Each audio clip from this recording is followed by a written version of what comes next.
What's going on, guys? Patch here. In today's video, I have a Paleo Frog deck profile for you guys. This deck that I've been piloting in the April 2021 format, and I love this deck so much. It's probably my favorite deck as of now.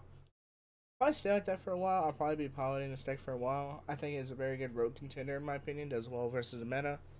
Only reason it's not higher up is because it's better trap decks, but Frogs is great, so that's why we play it. Start off, we run the 3 Swamp Frog, of course. Standard. Whenever it's summoned, you foolish. You're level 2 or lower Aqua Monsters, which is going to be your Ronatonid or your Dewfrog. Cost bounces back to hand, which cannot be negated because, like I said, it's cost. You get additional normal summon that turn for Aqua Monster, except itself. Then you can discard one other level 2 lower Aqua Monster, special summon itself, and by the way, his Foolish is not a hard once per turn. None of his effects are. Only played the 3 Dewfrog. This card is Des Frog while it's on the field, which really don't matter. But whenever it's sent from the field to the graveyard, quote unquote, win. This card is the best at missing timing, but you get to add a you get to add a frog monster, sorry, to your hand. Also, if this is on the field, it's only what you're grabbing up totally awesome because this is the only card on the field that can be attacked. But yeah, it's just one of the better frogs. Then we run 2 Ronatonid. It's a break, but while it's in the grave, you banish your frog monster special summon itself, which is fucking busted while you play it. 1 burn 3 if it was not a break, but this is only what you're foolishing. Makes the deck run. Combos are crazy, by the way, it's not a hard once per turn. So you're seeing a little trait here, huh? Like, alright. Then this is the only hand trap we run right now. I would love to run Imperm, but I cannot afford it because I'm broke. I plan to in the future though. Nibiru, this hand trap is great this format, I think. It's probably better paired with like Ash or something, but this deck just really don't have room for another hand trap in the main. But with combo decks running around, it's amazing. I would definitely recommend playing this card. Run the 3 Paleozoic Dinomiscus. Target is cost. Then you discard 1 card, then banish. No, then discard a card and banish. Cost is target. But then if this card is in your graveyard, like all the Paleos, if a trap card is activated, you can special summon it. The next Paleo we run is a Canadia. It's a Book of Moon for Paleos. Same thing, comes back. No trap card is activated. It's just a better Book of Moon for the deck. And I will say this card is pretty busted. Especially in this format versus combo decks. Then we run the 2 Elenodes. This is just an MST for Paleos. Nothing else to it. Then the 1 we run is the 1 Marilla and the 1 Leonchoila. This wants you send a card from your banish to your graveyard, which can be face down. So it's really good. It can really extend your combos. Because if you banish like one of your Ronatodons or something, or just want to get more material back and really grind your matchup, it's good. I would not run it more than 1.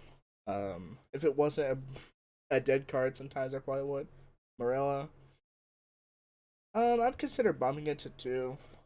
Because it just loads your graveyard with more Paleos. Or you can dump Lost Win.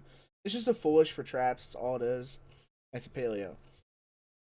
But that wraps up the Paleo lineup. Then, since all the traps in this deck are pretty much normal traps, except a couple, Trap Trick is amazing in this deck. I run it at 2 because, yes, sometimes you are setting 5 and it is not the best, but sometimes it literally wins games. I love the card. We run the 2 Heavy Storm Duster. Literally just target 2 spells traps on the field, pop them. The turn this card is activated, you cannot conduct your battle phase.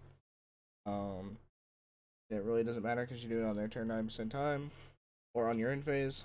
Then we run the 2 Lost Win, negate, and halves their attack permanently. This card is nuts. Only reason I run it at 2 is because there is back row this format and can be dead. Run the 2 Judgment. The reason we run 2 Judgment is because Harpies is a card. Uh, Literally, this card is nuts sometimes whenever you need it. Really speaks for itself. Choose Solemn Strike. Pay 15 to gain monster effect or special summon. It speaks for itself. Strike is really good this format. There's a bunch of monster effects going on in this format. Because we are in a trap and combo format. It's weird, but 90% of the time these cards are live. We run 3 TT. This card is crazy. And I want to get to a little tech card I also run in this deck. We run 2 of these. Esprit the Kyriushin. Hard to pronounce, but literally, you activate this card, adds a torrential tribute to your hand, which is TT. And literally, whenever water monsters will be destroyed by card effects, you can banish this card instead. So you're protecting all your water monsters whenever you TT. It's a crazy card. I would not run it. At 2 it's fine. At 3 it can be dead. So what's at 2? We run the one Imperial Order. Well, it says your opponent cannot activate spells. Then to wrap up the main, 3 Pot of Desires. You're running a lot of severals in this deck. This card is very good in this deck. As long as you're not banishing both your Monotone and your yeah, that wraps up the main though. Let's get to the extra deck. In the extra, I would like to mention in the main, I do plan to change one thing in it. I don't know what I'm gonna cut yet, but in the main, I'm going to add a different dimensional ground. It's dimension shifter, but as a trap card, any card sent into the graveyard is banished instead. Probably at 3. That card is crazy. Literally just stops people's turns sometimes. Actually run the 3. Totally awesome. The reason we play this deck. Omni Negate. Whenever it's sent to graveyard, add back an Aqua Monster. By the way, everything is soft once per turn on this. But also standby phase, detach material, or summon a frog monster.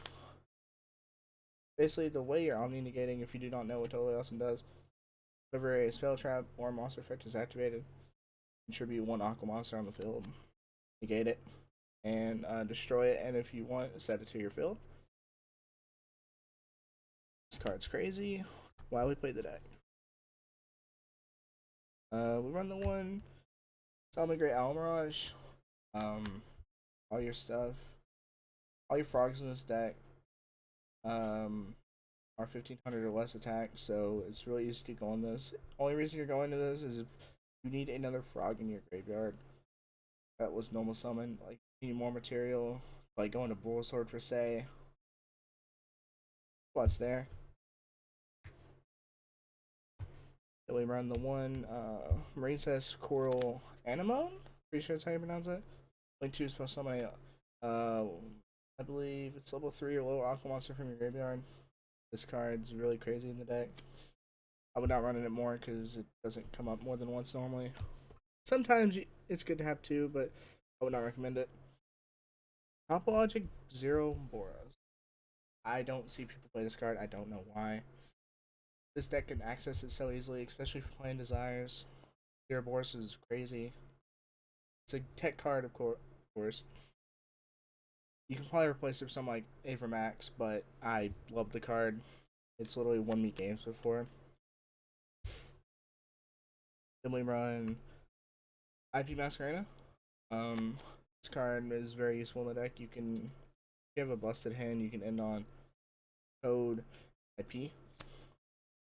And then you're also grabbing extra material off of your Toad, so IP is live. Then, of course, since we run IP, we run the 1 Unicorn.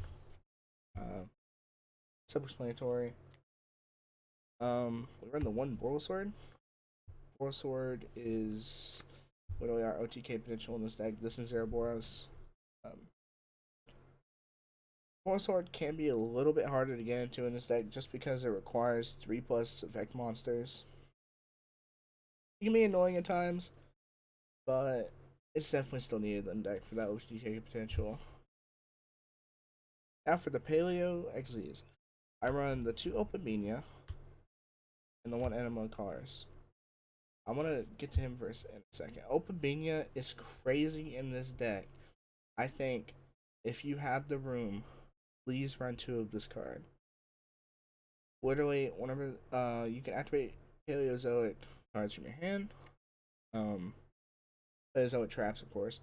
Also, this card is unaffected by monster effects, which is pretty hard to out sometimes. But you can detach 1 card from this and search a Paleozoic trap to your hand. And there's a cheeky combo you can do where you literally search Lane Choila, send a banish card back, chain a trap in the grave that you detached off of it. By the way, requirement to search a trap, you have to have a trap as a material. But there's crazy combos just to extend to get your traps back out because you can activate them from hand. And you're just chaining so many traps on your turn. And this card is so busted. Please run this at 2 if you can. Animal Cars. This card is okay, I guess. Sericus is the name. It comes up some. It requires 3 monsters. Quick effect. Non-targeting pop. It's unaffected by monster effects. Pay trap card. Spell trap card is sent from your field to the graveyard. Well, your spell and trap zone to the graveyard. Expect the top card of your deck. If it's a trap card, add it to your hand. If it's not, then send it to the graveyard. Now for the last XZ, well, not technically not. They're in the 1 Cat Shark. It's just a 4400 toad if you play this. Doubles your water monster's attack. That's how I play it. Just helps you kill your opponent. You'll know why we play this in a second. We run the 1 Ultimate Falcon. Unaffected by any card. 3500. And we run the 1 Last Warrior from another planet. You'll understand why I run this card. I'll get to that in a minute. Now for the side. This side is probably going to change. I want to put some kaijus in here. Probably Joanlock if it's still good here soon, because I plan to order a playset. But right now, this is what we're running with. We run the 1 Harpy's Feather Duster. I wonder why I play this card. I'm trolling, of course. This card's insane. For other spell removal, we have the 2 Cosmic Cyclone. I was running 3 in the side, but I took out 1. At 2, it's fine. But when you're siding in spell removal, you're siding in these 3. It's fine. Literally. Run the 2 Waking the Dragon. This card wins you games. I sometimes want to bump up to 3. Because literally, Last Warrior from another planet, what he says is, whenever you summon, destroy all monsters on field. He's 2350. Neither player can summon monsters. This is unaffected by any card, and is a 3500 beater. If you do not know what Waking the Dragon does, if this card leaves the field, banished or to the graveyard, just summon 1 monster from your action. it's crazy. Well, deck or extra deck, which you're never gonna summon from deck. But this card is nuts. Like, it is crazy. 3 Lancia. This card's crazy. What always says your opponent cannot banish versus Eldritch versus Dino versus Dragon Link. This card is crazy. I've considered main decking it. Like, this card is crazy. If you do not have this in your side or main deck, you are throwing. I just want to put that out there. 3 Inspector Border. Versus decks like Dragon Link, Animanspader, Bird Up, just any combo deck. If you're going first and you know you're going first and you side in Border, they cannot activate any monster effects. This card is crazy. And I just Literally, normal summon this, set 4. What are they gonna do? Oh, they swing over this? You have 4 back row. Best part is when you have a Swamp Frog in your hand for next turn. Like, this card is crazy. I want to see more people have this in their side. Please. Only reason it's in the side because it's dead versus some matchups. But please be playing that. We run the 2 Dimension Shifter. Not Dimension Shifter. Dimensional Burial. Dimensional Barrier. Sorry, I'm not saying my words right. This card literally just says declare 1 type Fusion Xyz. Fusion Xyz. Synchro. And am I missing one? I don't think I am. Pendulum. Yeah, you can also call Pendulum. Effects of those monsters are negated, and neither player can summon that type for rest of the turn. You know, you're playing versus like Zodiac. They summon a Zodiac monster. You call XZ. What are they gonna do? They cannot summon XZs. Like, the card's crazy. I don't main deck it because it's dead versus like Dragon Link and stuff. But yeah. Also, Dragon Link's in this format, so Phantasme to wrap up the side. I mean, this card's crazy. Why else would you not play it like Dragon Link's in the format? Don't want to say anything else about that. But yeah, I really hope you guys have enjoyed this video. And if you did, hit the like button. And if you want more deck profiles and Yu-Gi-Oh content on this channel, hit subscribe. Let me know. Thank you guys for stopping by. Peace out.